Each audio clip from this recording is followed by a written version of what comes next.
Сәлем қыздар, мен тоқыма әлеміме қош келдіңіздер.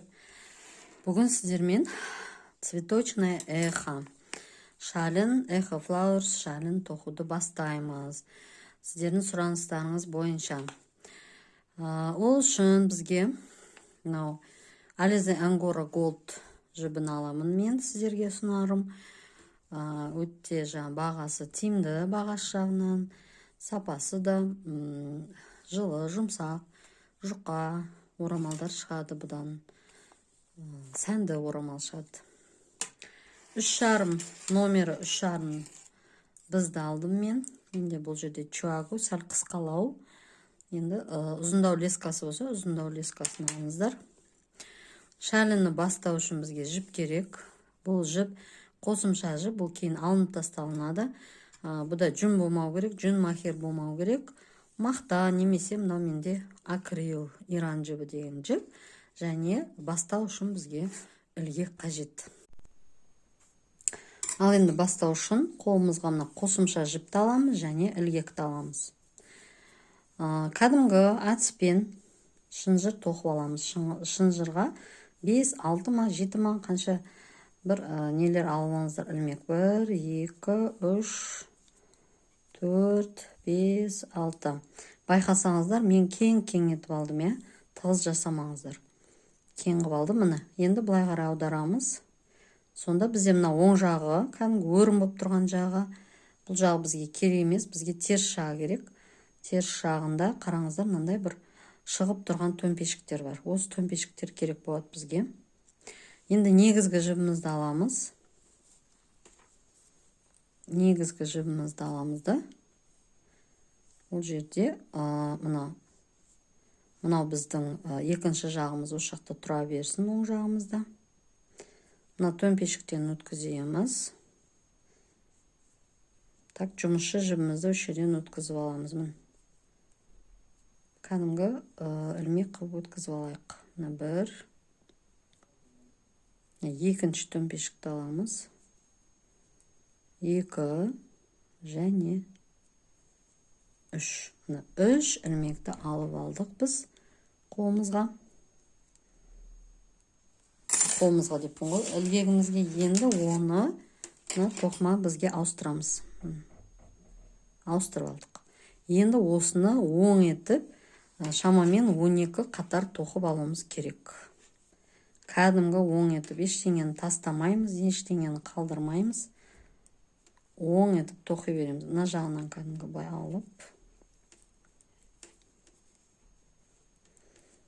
Шамамен 12 қатар аламыз.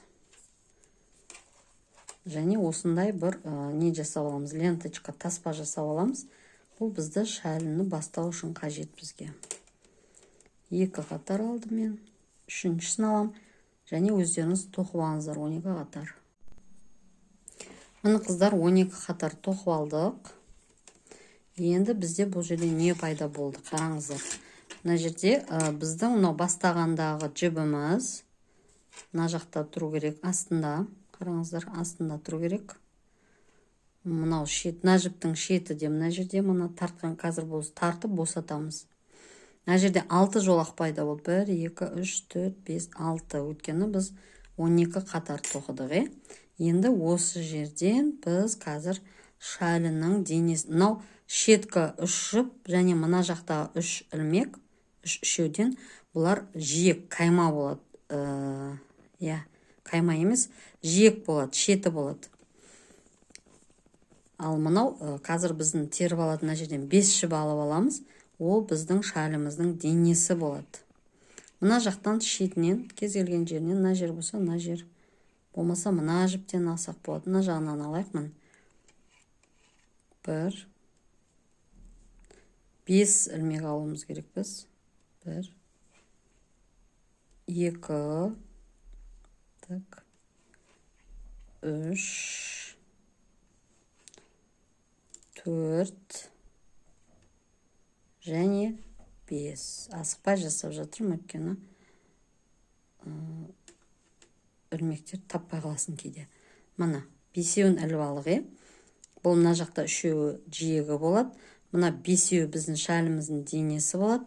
мына жақтағы тағы да үшеуі, ол да жиегі болады.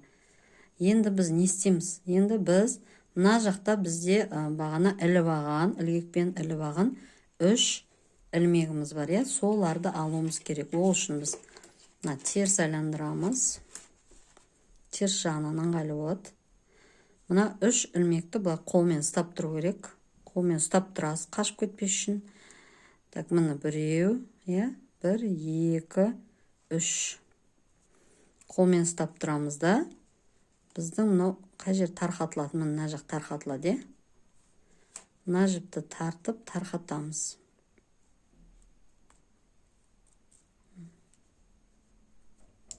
Мына жіпті суырып тастаймыз. Бізге керек емес. Мына біз 3 ілмегімізді қолмен ұстап тұрмыз, қашып кетпес үшін.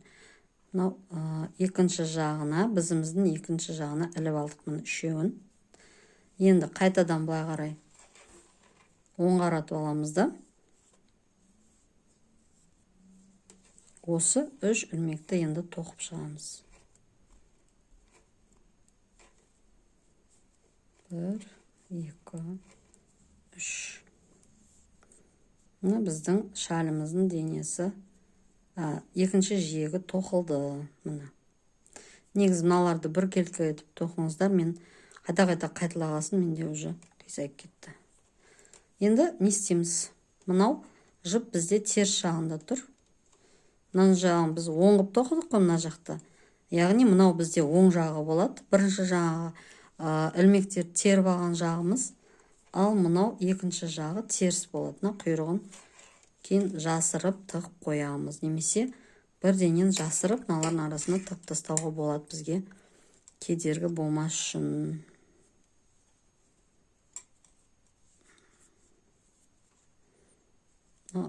Теріс ілмектердің арасына жасырып тастаймыз. Оны білесіздер, жасыруды.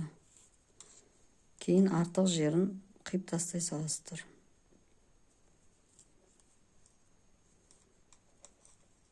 Қатты жалбырап, кедергі жасамас үшін кішкене жартылай болса да мен осылай арасына кіргізіп жібердім. Енді теріс жағында не істейміз? Енді біз әдетте мынау шеткі жиектегі кромочный дейді орысша, соны былай тоқымай іліп алатынбыз, былай тоқымай. Енді бұл жолы біз шеткі ілмектерді тоқимыз. Сонда мынандай мына сияқты мына бұдыр-бұдыр болып шет пайда болады. Кәдімгідей етіп тоқи береміз. Мына үшеуін тоқыдық, жиектегі үшеуін. Енді мынау шалының денесі дедік қой. Сол денесіндегі 4, 5 ілмекті тоқып алып, тағы да үшеуін кәдімгі оң етіп тоқимыз. Орамалды тоқу болады бізде жиегінде. Ал енді шалыны бастаймыз. Шалының ең бірінші қатары бізде, менде мына жерде сәл тартылып қапты. Ең бірінші қатарын былай бастаймыз. 3 тоқып аламыз. Кейін мен осы видеоның астына сілтемелерін қоям, кәдімгі дизайнердің өзінің сызбаларын. Сол сызбалардан да көрсеңіздер болады. Мен әзірше сызбалармен түсіндіруге дайын емеспін. Өзім түсінем, бірақ түсіндіруге біраз уақыт керек. Қиып алып көрсету керек, сондықтан әзірше осылай ауызша түсіндіре беремін. Бүйтесіздер, мынау 3 жиектегі ілмекті алдық. Енді одан кейінгі екеу келе жатыр. Ол екеуін бірге қосып, осы жерден 9 ілмек шығарып алуымыз керек. Қараңыздар, 1 орамалдық, 2, 3 болды ма? Тағы да орамалдық, 5, тағы да орамалдық, 7, тағы да орамалдық, 9. Мына 9 ілмек.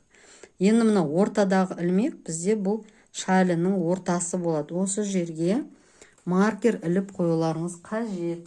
Белгі қойып, жаңылсып кетпес үшін. Маркер қойып алыңыздар. Маған маркер керек емес, мен онсыз да көрем. Сіздерге маркер керек, жаңылсып кетпес үшін. Мына ортадағы ілмекті белгілеп алдық. Енді тағы да 2 ілмек. Одан кейінгі. Не істейміз? Мына екеуін бірге аламыз, қосып, екеуінен 9 ілмек шығарамыз. Бір іліп алдық, одан кейін орам. 3 болды. 5 болды.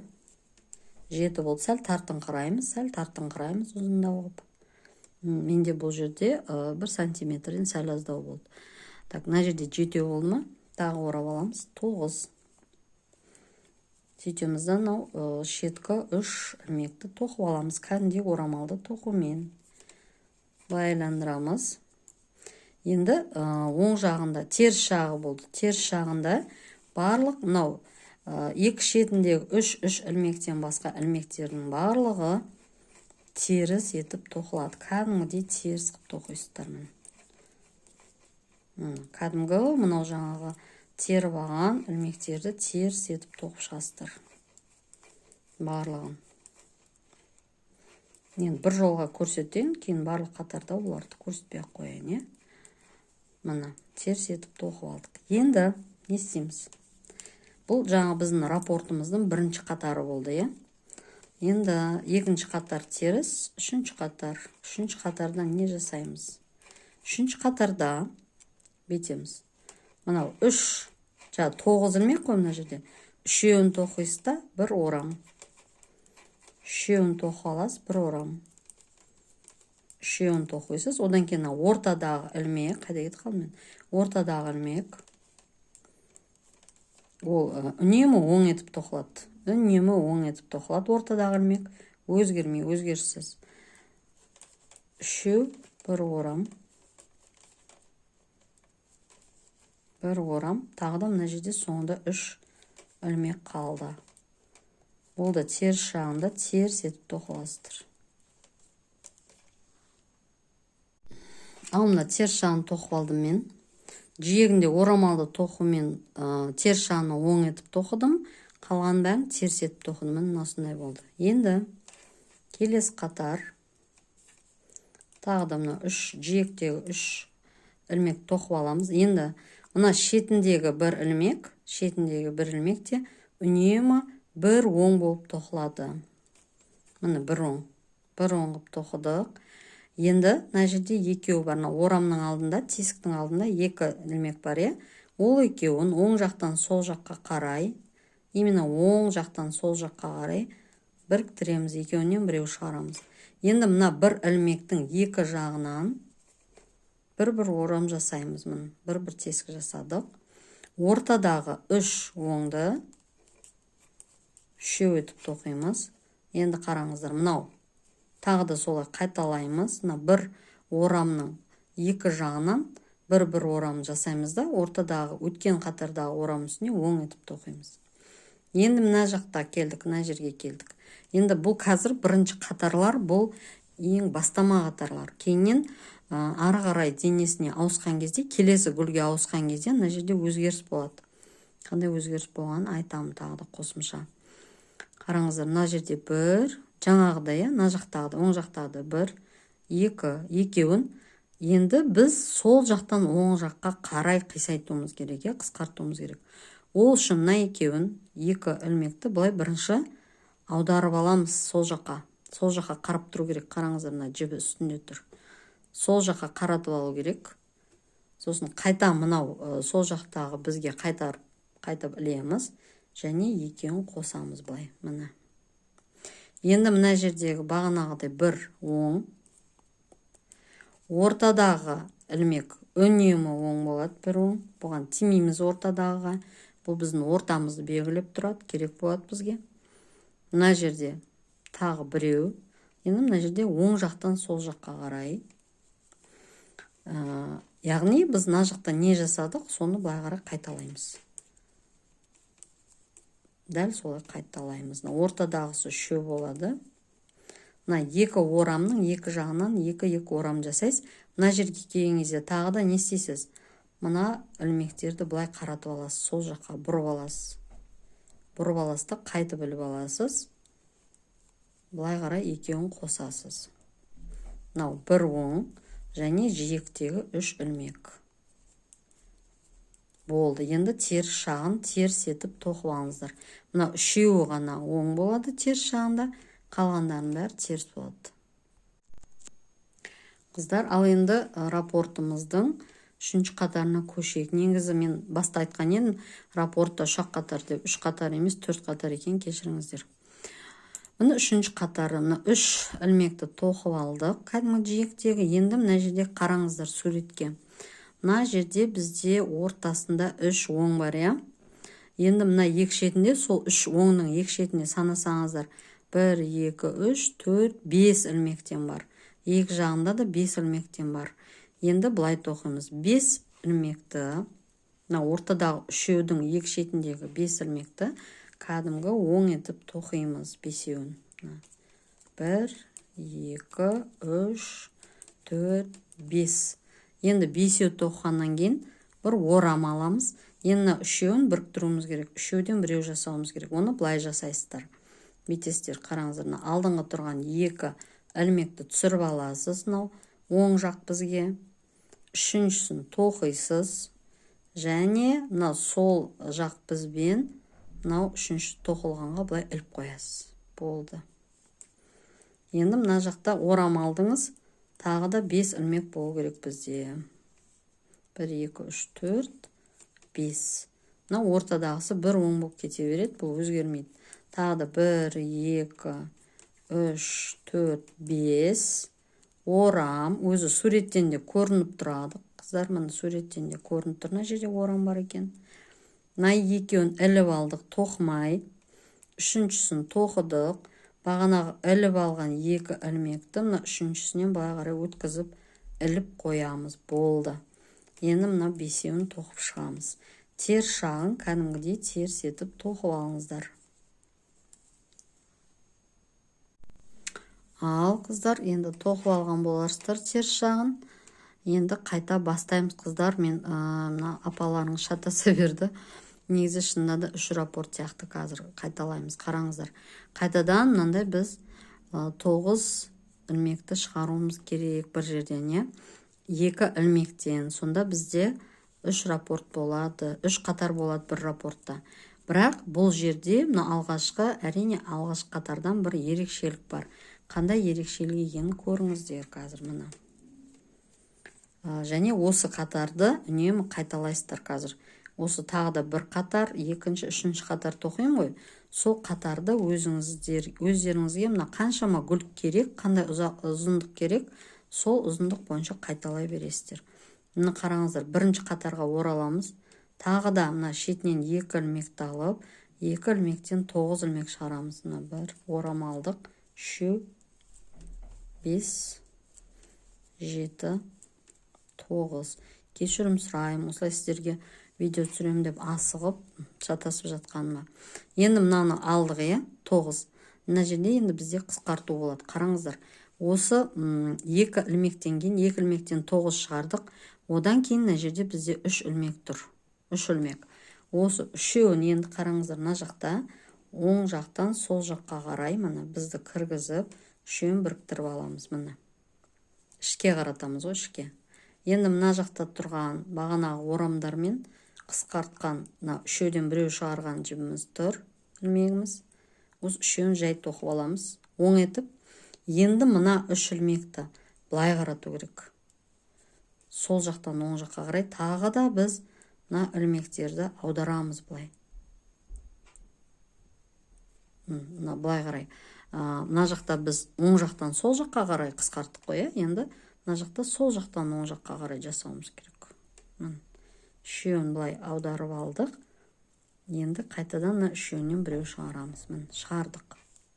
Енді бұл жерде бізде ортаңғы ілмекке дейін 2 қалды, 2 ілмек. Сол 2-ден 9 шығарамыз. 3, 4, 5, 6, 7. Сәл бүйтіп созыңқырап шығарсаңыздар болады. Жетемес, бізге 9 керек қой.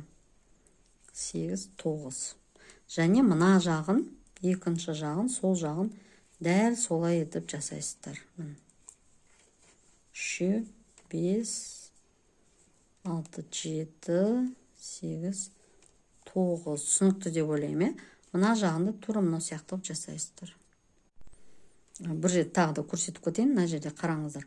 Оң жақтан сол жаққа қарай кіргіземіз. Үшеуін біріктіріп біреу жасаймыз. Ортасында 3 ілмек. және мыналарды былай бүйтіп аударып аламыз бірінші. Аударып аламыз теріс қаратып. Былай. Осы жер сәл уақытты алады енді, бірақ қиын нәрсе емес, тек сәл уақытыңызды алады. Үшеуін біріктіреміз. Міне, былай қарады, енді. Енді не болып қалды? Кешіріңіздер. Мен осылай қателес бір неден қате кетіп қалады, тағы қыздар айтып қойын. Кейде қате кетіп қалады. Келесі қатарға келген кезде ол қатеңізді байқап қалуыңыз мүмкін. Сол кезде бүкіл қатарды тарқатпай дұрыстап жіберсеңіздер болады. Сәл бір қатар түсіп. Мына жерде мен қарап отырып қате жасап отырмын. 3 ілмек алуымыз керек. Мына үшеуін бұрып алуымыз керек. Екеуі бұрылды, тағы біреуін. Үшеуін біріктіреміз. Қате болады, одан қорықпаңыздар. Дер кезінде байқап қалу керек. Мен өзім асығам деп қате жіберем кейде. Міне енді екеуі қалды. Екеуінен 9 шығарамыз.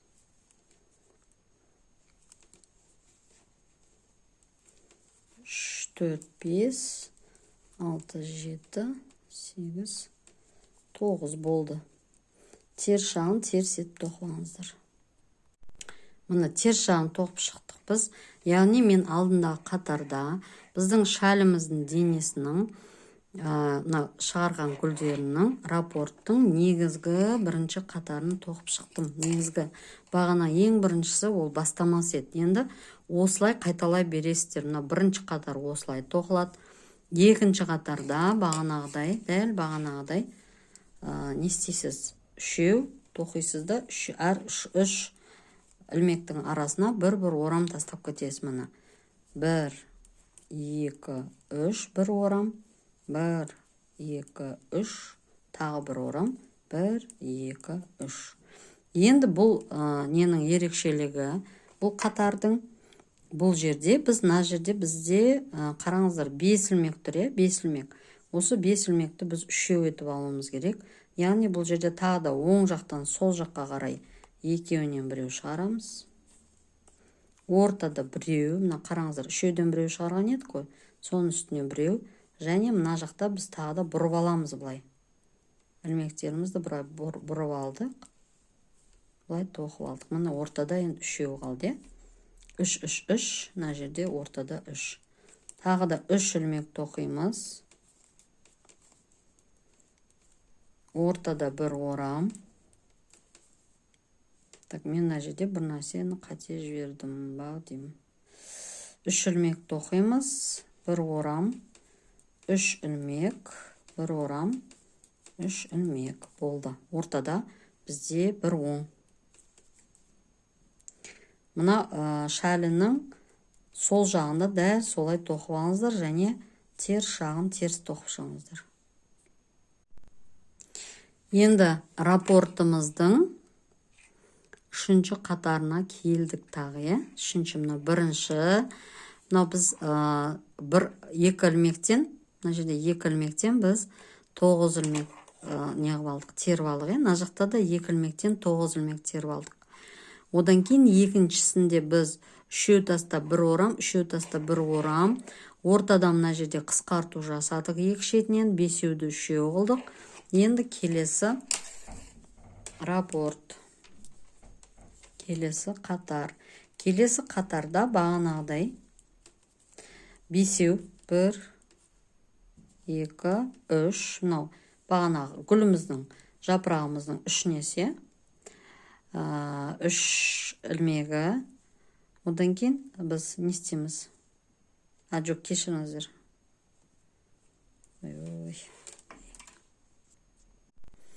Ал гүліміздің біз жаңағы 1, 2, 3-ші қатарына келдік рапортымыздың. Тағы да шетінен бір ілмекті аламыз. Ең шетінде мына жақта мынау жиегі тұрған жерде, және мына жердегі ортадағы ілмек тұрған жерде біз мына гүліміздің екі шетіндегі мына жапырақтар көріп тұрсыздар ма? Мына жерде қараңыздар. Мына үшеу, бағана бір орам тастаған.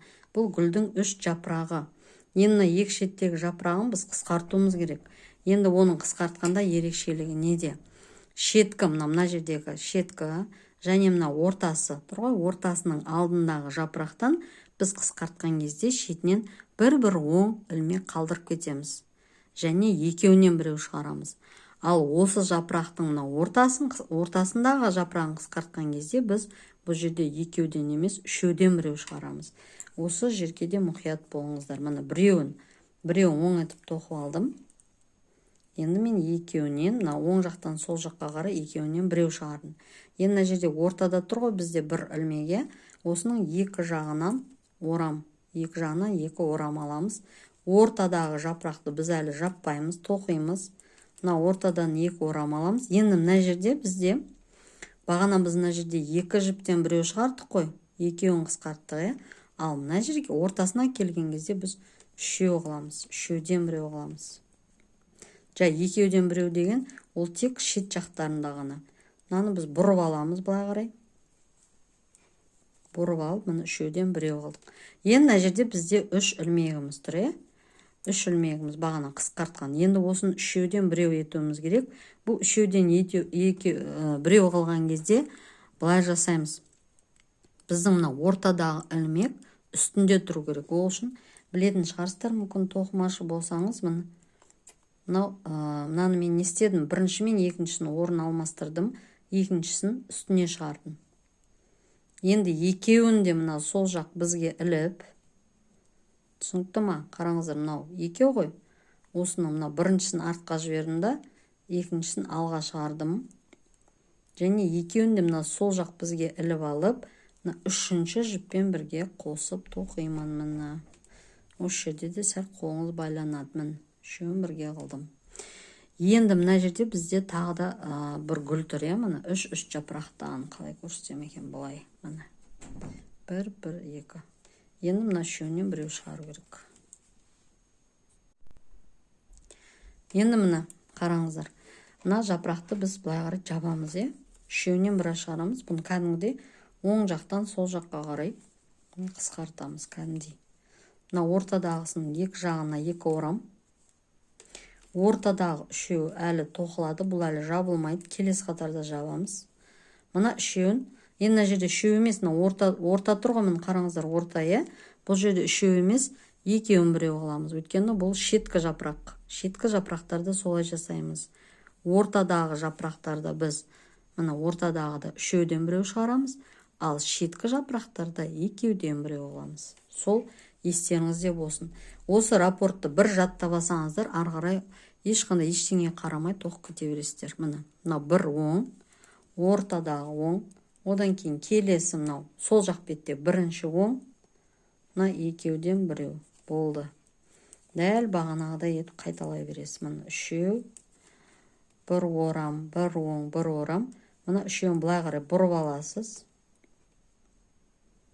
Үшеуін бұрып аласыз, қайтадан сол жақ бізге іліп алып, үшеуін бірге тоқисыз. Енді ортадағы үшеу тағы бір көрсетіп кетейін. Мына біріншіні астына жібереміз. Ортадағысын үстіне, екеуін қосып, мына сол жақ бізге іліп, үшеуінен біреу шығарамыз да, сонда мынау үстіне шықты бізде ортадағы. Бұны білеміз, бұл әдісті негізі басқа тоқымалар тоққан кезде қолданып жүрміз. Болды, мына үшеуінен біреу. Енді келесі қатарда бізде соңғы все-таки 4 қатардан тұрады екен біздің рапорт. Мына шеткі екеуін аламыз. Келесі қатарда біз бағанағыдай не істейміз? 5 оң болады. Одан кейін орам. Ортадағы мына жапырақты жабамыз. Ортадағы жапырақты жабамыз, сөйтісті солай тоқып кете береміз. Теріс жағын тоқып алыңыздар. Теріс жағын тоқып алдық. Міне бізде бірінші гүліміз, екінші гүліміз. Қазір біз екінші гүлімізді жабайын деп жатырмыз. Осы гүлдерді санайсыздар, кейін ұзындығын шығаратын кезде осы гүлдердің санымен есептеледі ұзындығы. Мына үш жиектегі. Енді біздің бағанағы 5 ілмек, қараңыздар, мынау шеткі екеу, мынау екі ораммен ортадағы оң жіппен бесеуін тоқып аламыз кәдімгідей. Спокойно, ондан кейін орам жасаймыз да, мына екеуін оң жаққа түсіріп аламыз, үшіншісін тоқимыз, мына екеуін қайта былай өткізіп аламыз. Болды, мына жерде 5. Так, 1, 2, 3, 4, 5. Мына ортадағы мен 5, одан кейін 6, 7, 8, 9. Яғни мына жақта бізде 5 болатын болса, екі шетте ортада 9 ілмек болады. Оң. Бұл ең оңай қатармын. Басыңызды қатырмай, бұл жерде ең оңай қатары осы мына. Мына үшеу, мына жапырақты жаптық. Алдың қатарда мына екі шетіндегі жапырақты жапқан болатымыз. Енді мына жапырақ, ортадағы жапырақты жаптық. Орам.